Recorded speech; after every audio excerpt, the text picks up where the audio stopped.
Welcome to the Too Busy to Eat show. I'm Greg Zuffalato, the host of this show, and also the founder of Too Busy to Eat, the protein bar company. Now, before we get to our fantastic guests, I want to encourage you to stop by toobusytoeat.com.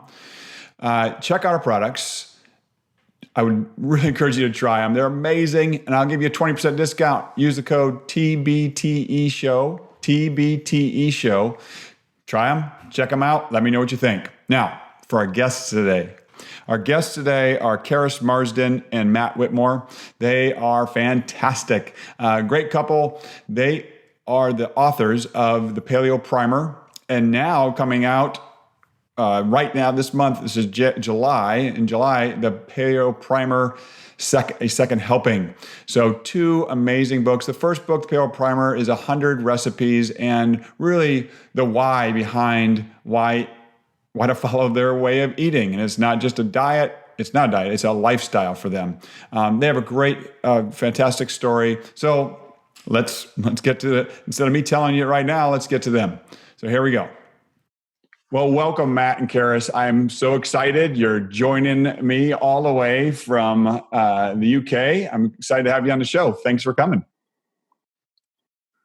Oh, thanks for having us. Thanks for having us. It's a pleasure. Yeah.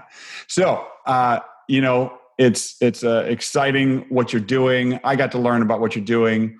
Why don't you give us, each take a moment to kind of give us a brief history of what got you to where you are, because you have a history in nutrition and fitness. And you've written a book, but how did you get there?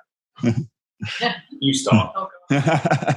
Everyone, it can be a really long story, so I'll be succinct. But basically, I kind of had some health issues in my teens, acne, hormonal issues like polycystic ovarian syndrome, and doctors were just kind of constantly putting me on the pill and not really kind of giving me much other information about what I could do. I went away to university and I was feeling pretty miserable at that point, so I started running with a housemate, and literally overnight it changed my life. Wow. My first run was horrendous. The first time you do anything when you're trying to get healthy, it never feels that good. But I remember afterwards thinking, I had that endorphin rush because my mood was kind of getting a bit low with all the kind of health issues I was having. And so that was it really. I kind of got into running. I thought, I'm going to try and do this 3-4 times a week. From that you kind of then get, catapulted into looking at your nutrition because you want to be a better runner. Right. Then in my 20s, it kind of went a bit wrong where I kind of thought, actually, I need to be, running more and eating less and, low fat this. And I was kind of influenced by a lot of the health magazines over here. Yes. Kind of, misguiding me a little bit. But I actually got a job in my first job out of university. I was in hospitality. It's just in a trade union for the hospitality industry. And they were under a lot of pressure. So this was restaurants, hotels, catering companies to start putting calories on menus, offering healthier options. Right. So they asked me, the company said, do you want to go off and do some training in nutrition? And I said, yeah, absolutely. I was kind of the girl in the office who ate birdseed. So obvious choice at that point in time, I went running. So they sponsored me to go off and get some qualifications. But then I also, around this time, met Matt, who obviously is here, and I was training in a gym, we became good friends, and he kind of said, why don't you also become a personal trainer? You're really passionate about training. Right. Expanded my repertoire into boxing and weight training at that point. I just loved it. Kind of enjoyed the new skills and loved the effect that it just had on my mood, on my confidence. I learned new skills. And then it all sort of came together that I left my job eventually and decided to join Matt on the gym floor because he's a trainer, and we kind of said, let's set up a company where all the exercise is kind of new and different each time it comes to a class. So a bit of variety, and then the nutrition component came in later. We'll get back to about that. But when we kind of realised that the two go together, you can't have one without the other. Right. So we then started to write books for our members, which then became kind of published. So that was kind of my journey. The paleo side was actually a fellow personal trainer who I just saw one day in the gym after being away for a while, and he looked so different. And I said to him, what have you been doing? He said, go and look up paleo. And I bought Rob Wolf's book and then bought several paleo books. And that's how we came to kind of follow a paleo, what we call paleo-ish style. Right. Yeah. So kind of very far from my original low-fat cereal. milk days. Miles away. Yeah. Thankfully. Yeah. So yeah, that was a bit longer than I expected. No, that's great. That's great. Now we got a good insight on what your journey, which is what we wanted to hear, definitely. And so Keris, thanks for sharing that. And Matt, what about you? I know it's intertwined, but there's some different. It is very much intertwined, but Keris actually was my influence, really, because despite the fact, we met in the gym, the typical PT member, and we kind of met that way. In fact, I mean, a lot of people that met their partner at the gym. I'm surprised it's a dating gym that someone's invented by now. It should be. And I suppose I was a typical PT, typical sportsman, if you like, in that I love to train. I used to train, every day. I used to lift weights. I used to play rugby. I used to go boxing. I used to just love anything physical. However, in my kind of, I suppose, ignorance, I kind of saw being lean and athletic looking as being healthy. Right. And I figured I can eat whatever I want because I'm lean, I've got muscles, I can lift weights and I run and whatever. And for a spell, that kind of worked for me. Sure. Ignorance is bliss, and I was young and my body could deal with it. But then all of a sudden, slowly my body was starting to show signs that actually maybe I wasn't quite as healthy as I thought I was. And a lot of it was quite excessive bloating, excessive wind, which, a lot of people perceive as normal, but, it's not, Right. Once you get to a good place with it, you realise how excessive it was. Yeah. The big thing for me was I noticed a slowing down in my recovery rate between my workout. Taking knocks and whatever on the rugby pitch, again, I felt that my recovery was a lot slower than it used to be. Whereas before I could kind of maybe get a bit of a rolled ankle and I'd be like, give it a day rest and then I'll be fine. And it was actually in this kind of time that I was still kind of eating everything and anything. And still kind of training at I didn't really know moderation. I was kind of that typical in the gym, 100 mile an hour. Right. Trying to excess. And then at this stage, Keris was starting to transition much more over to the nutrition side of things. And she was telling me about this paleo diet. And I was like, but I love bread and bagels and stuff like that. And again, my response used to be that classic, but I suppose what a lot of our clients say to us now is like, I was probably that person, back then. Sure. I don't need to lose weight. What are you talking about? And then, of course, like Keris opened my eyes to actually, well, hang on a minute. Why not focus on your health for a moment? We know you train and whatever. And I thought, you know what? Enough's enough. I thought I can't keep knocking this paleo diet thing. So I'm giving it a go. And I gave it a try, and I suppose I had that the first few days, my gosh. Right. I felt like I was dying. I was like, Keris, what are you doing to me? I'm supposed to be feeling better. But she was like, no, like persevere. Your body's just probably like, what the hell's going on? Right. A lot of foods out that you were eating before. Because my diet was very kind of bread heavy, pasta heavy. So it wasn't like I was eating fast food all the time, but it was a heavily processed diet. Right. And then I got to about day 5, and I always use this kind of like story because this was where essentially, as cheesy as it sounds, my life changed because I woke up on day 5 about a half hour or so before my alarm went off. And bearing in mind, I used to get up at 5 a.m. anyway. Yeah. I woke at like 4:30 in the morning. I was like, I feel really energized. I'm ready to get up and go about my day. So I got up and had a coffee and I started my day with some eggs and whatever, and super high energy levels for the best part of the day. Had one of the most amazing training sessions I'd had for a long time, energy-wise.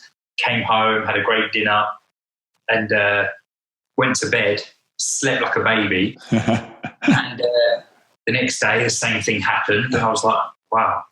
I don't ever remember feeling like this. I actually fantastic, and like I say, this wasn't anything to do with like aesthetics. It was just a case of energy levels being super high, and feeling really positive, and not feeling the need for, excessive amounts of sugar or coffee or whatever. And I always say to people that once you've experienced that, you kind of don't really want to go back to where you were before. Then I didn't know any different. So so Keris was actually my influence, and I was like, wow. Right. That's great. Yeah. That's really exciting. Yeah. And that continues on. I know there's times where, you get in situations where you got to eat some other things that, that are available, but that shows you when you do, how it affects your body. How clean you're eating once you get a spot where you have bread, or have something that you used to eat. You're like, wow, this doesn't even taste good. It's because your body is so used to that good fuel. So that's exciting. It's an exciting place to be. Definitely. So now you have an international best-selling book. How did the Paleo Primer come? How did that surface, or how was that born out of all your training and your nutrition, your experience? How'd that start? So that came about. So we were running a group training company in London, and as I mentioned, people were rocking up and really happy to do pretty intense sessions on the kettlebells. We used to do a lot of body weight training. Big fans of getting people running and stuff. But also, London life is quite, people like to, grab and go with food, and not interested in sourcing, there is, but you don't have much choice in the city anyway for kind of local food. And also, it's quite hedonistic London life, so it gets to Thursday night and it's all about kind of hitting the bars and stuff. So a lot of people kind of weren't, as Matt said, some were kind of getting injured, not recovering well, some weren't getting the body composition changes from just the training. So we actually started to write, it was just intended as a booklet for our members on, okay, this is how we eat. And we work with trainers from 6 a.m. till sometimes 9 o'clock at night. So we've got really quick at, minimal ingredients, maximum taste. We both love our food. We don't feel deprived. So we got really quick at making like egg loaves and chucking veg in, stuff that we could eat kind of in between clients. So it was quite portable. So again, great if you're commuting and haven't got much time and go. So Matt kind of took control of the recipes. He was like, I'll write the recipes up if you write the why, because I don't think anyone's going to do this unless they understand the why. Right. So one half of the book, we started to write about balancing your blood sugar levels, going back to unprocessed foods, and nutrient density, which is kind of our big argument for following that kind of paleo. It's a great, yes, yeah. And that's what we felt was lacking as well, in that when I get told to do anything, I want to know, well, what's the benefit and what's the why behind it, and then I'll kind of test it out and see if it works for me. But and that really worked for us, didn't it? And it kind of went from there. We've got a second one out now as well, which I went off to do study naturopathic medicine. So yes. Went off down gut and liver and looked at food specifically to support different issues, health issues that we commonly see across our client base, and also kind of joint health. And so people could be a bit more specific about fixing digestive system issues if they the second one came from. And again, Matt kind of he does all this stuff day in, day out, but so he gets really good at kind of making shortcuts and making sure it tastes good. And yeah, I mean, because I suppose when we realised the book was, because like Keris said, it was intended as a little booklet that we were just going to give our clients as a bit of here's a guide to get you started. Right. We showed it to a friend who was like, this isn't a booklet, this is a book. There was a book. And I was like, well, we kind of have done nearly 100 recipes and got 50 pages of text. And it was like, yeah, maybe it kind of is a book. Yeah. And that was how it was born. We were like, let's self-publish and just get it out there. And thankfully, it was a success. And we caught the eye of, publishers in the US and the UK and Germany and whatever. And it's kind of developed from there. But ultimately, the idea was that it was a cookbook that would never be put away. Right. So, it kind of going on a shelf and catching dust. We wanted it covered in food stains and whatever else. Always on the side, because people were like, this is really easy. Use it every day. Yeah, every day. Yeah. Yeah. Well, that's why you wrote the book. That's the hurdle when people want to change or want to get into a healthy eating style. I mean, you'll get some people buy a cookbook there's 25 ingredients and it takes 45 minutes to prepare. They can't do it sustainable. So your idea is amazing. It's perfect. Yeah. We always said the biggest barriers to why people don't adhere to a nutrition plan, training plan, whatever, is it always comes back to I don't have the time, or eating healthy is really expensive, right. Or it doesn't, eating healthy is boring. It doesn't taste very good because people think chicken and lettuce, that's what a healthy diet is. And we were like, no, hold on. We eat this every day. It tastes great. It's really easy, and it actually doesn't cost as much as people think. So right. It was pretty easy to write the book because it was basically writing a book about what we do every day. Yeah, just follow your daily patterns and record it. Yeah, and make a system to it, or not a system, explain it, give the why, and there you go. Well, that's exciting. So you have another book out now? Yeah. We decided to kind of build on the first book in terms of information, dig a little deeper. We actually did diet myths in the second book because we covered that in the first book, but we still see, I'm sure you guys see over in America, in the UK, the media just grab headlines and still really kind of reluctant to change. Yes. Saturated fats, things like eating less, exercising more, all those key messages that have been kind of there through the 80s and 90s are still being reinforced in kind of health messages. Yeah. And so it gets a bit, you kind of feel like you're constantly kind of having to, back down the you're very kind of vilified, I would say, here in mainstream media as well. Yes. Sure, it's crazy what we're still seeing statins heralded as the right, which it's amazing. Yeah. You have to not only teach people how to eat, you have to re-educate them from the misinformation they've received for years. Yeah, absolutely. And it's strange because it's coming from who they might perceive. We have lots of qualifications, but to them we're just two personal trainers, and then they have a GP in front of them talking about, you need to stop eating eggs. And that's like battle that we're constantly trying to avoid science and explain, look at the history of food. Right. Well, and they're talking to a doctor that has never maybe had one nutrition class in their education, but most likely not. I mean, no nutrition. So, yes, well, I mean, we've got a lot of friends that are doctors, and they'll even tell us, that the amount of their entire, time spent becoming a doctor, it's this much. Yes. On nutrition, and doctors are absolutely amazing people. Absolutely. They're not, and that's where we're there almost needs to be a nice little crossover between this two, Yeah. Out to exercise specialist or nutritionist or similar to. Yeah, absolutely. So what's next for you two? You've got a lot going on. What's the plans coming up?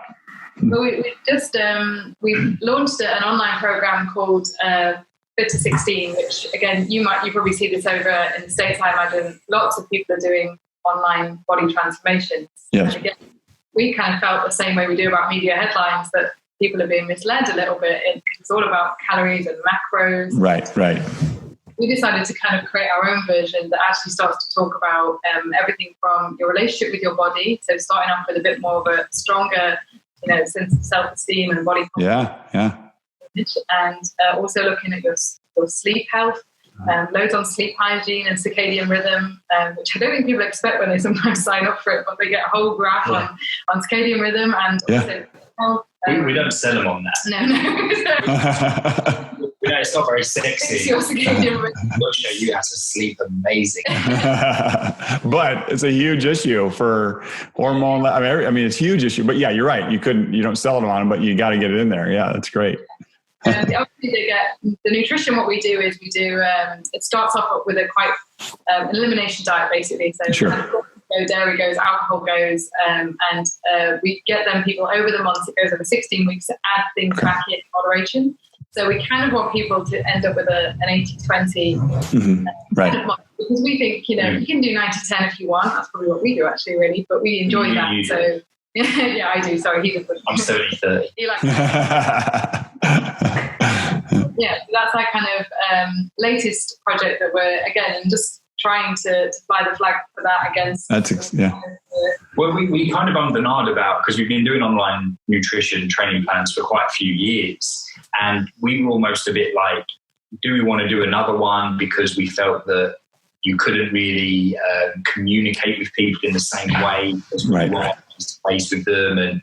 But then we thought, no, hold on a minute, like we can't sit here and complain about, you know, the other transformation plans that are out there that we don't think are very good and are misleading people, and then not do anything about it. So we were like, let's get this one out there that we think you know, completely wipe the floor with all the others out there. I know that sounds really, really arrogant, but, you know, the idea was with the 16 weeks was that we always say to you, it's the last transformation that you'll ever have to do. Right. Because the idea is it isn't a 16-week transformation. It's to kind of set you up so that at the end of week 16, you've got the confidence and the knowledge to kind of go out there and continue, you know, your journey wherever you leave it at 16 weeks, but knowing exactly what to do, what works for you, you know, finding that balance to where you don't feel you're kind of being held prisoner to this diet, or this fat loss goal or whatever it may be. And that's why, because it's quite unorthodox for it to be 16 weeks, because everyone's like, well, normally they're like 8 weeks, 12 weeks. Or 2 weeks, you know. Right. Yeah. Whatever. It's quite good on actually. So we were like, but the idea of us is that fourth phase, the last phase, last month, we call it the money phase, because we're like, the first 12 weeks are just kind of priming your body. That's you kind of working out what works for you, what doesn't, adapting things along the way. That final phase is making it a lifestyle. Right. And I know it's cheesy saying, it's not a diet, it's a lifestyle, but it's true. True, right. Go way beyond what we eat and how much we exercise. And that's why we created Fit at 16, and we're really proud of it, aren't we? Yeah. That's really exciting. That's fascinating. I love that purposeful, you know, let's make this an ongoing thing for life, and that extra little boost of, you know, because most of the programs are 8 to 12 weeks, but you get that last boost to say, hey, this is we're not just getting you to a certain point, we're taking you on for a lifetime, which is really exciting. So that person now, you have somebody's listening and they're, you know, at a stage where maybe you've been, or a lot of people have been, and they're not at the health level they want. What's one piece of advice would you give that, you know, person that has a really busy life but wants to begin a health journey? What would you say? We probably have different answers, but no, it's great. Yeah, each of you. Yeah. I think mine would be change breakfast. It's where I started. Yeah. It's a big difference to my mood and energy for the rest of the day. Then it kind of led me to further changes. So I swapped in a kind of high-fat, high-protein breakfast, ditched the cereal, and it just had a profound effect on my mood and energy. So that was what I like to start with that with clients as well, but yours might be different. What's yours? Well, I suppose mine would be, you know, kind of like just wherever you're at, just find your balance. Okay. So the reason I say that is that, you know, people who don't have time to maybe exercise or prepare meals the way that they would like to, but I think we get caught up in extremes of you know, in both senses, in that people are either one extreme where they feel that they can't touch anything that has the slightest bit of flavour in, because surely that can't be healthy, and they're in the gym exercising all the time, or they're the other extreme and they have one kind of like mouthful of maybe a bit of ice cream, and then that opens the floodgates and they go crazy, and then they start on Monday. So a big thing that we always say to people is, you know what, if you're away on a work trip and all you've got access to is I don't know, like a little greasy cafe, just make the best choice that you can in that moment. But then move on from it. The next day, don't think that you've derailed yourself and you've got to start again on Monday because you've ruined everything. Just find that balance and just go, you know what, I'm just doing the best I can in this situation. Next day, my breakfast is going to be on point and it's going to be a new day, and I'm awesome. That's fantastic. Well, I'm really excited about what you're doing. I love your approach, and I really appreciate you guys taking your time and sharing with the Too Busy to Eat show audience. And I know I am jumping out and grabbing that book, because the busy lifestyle I lead, I mean, that is, I love the simplistic approach. And so thank you so much for coming on the show, and thank you for your time. No, thanks for having us, buddy. It's been a pleasure. Yeah, it's been awesome.